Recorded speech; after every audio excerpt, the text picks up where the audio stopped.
আইনমন্ত্রী আনিসুল হক বলেছেন, বঙ্গবন্ধু শেখ মুজিবুর রহমানকে সপরিবারে হত্যার পরও আওয়ামী লীগকে দমিয়ে রাখা যায়নি। আওয়ামী লীগের তৃণমূলের কর্মীদের কখনো কোনো সরকার দমিয়ে রাখতে পারেনি।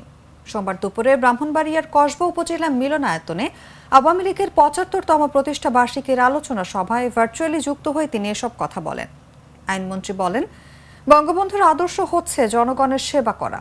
শেখ মুজিবুর রহমানের আদর্শকে কেউ ধূলিসাৎ করার চেষ্টা করলে সেটি শক্ত হাতে প্রতিরোধ করা হবে। আপনারা দেখেছেন যে এই বিএনপি যখন জিয়াউর রহমান মারা গেছে ৩ টুকরাতে ১ টুকরা হয়ে গেছে।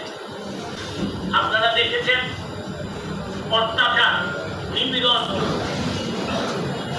রাজনৈতিকভাবে বন্ধ করে দেওয়ার চেষ্টা, কোনোটাই কিন্তু আওয়ামী লীগকে বিরক্ত করতে পারে নাই।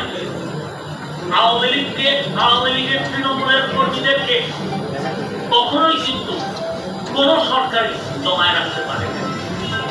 আমরা দেখেছি ১৯৭৫ সালে সেই ১৫ই অগস্টের কাল রাত্রে আমরা দেখেছি বঙ্গবন্ধু শেখ মুজিবুর রহমানকে সপরিবারে হত্যা করার পরেও আওয়ামী লীগকে দমিয়ে রাখতে পারে নাই।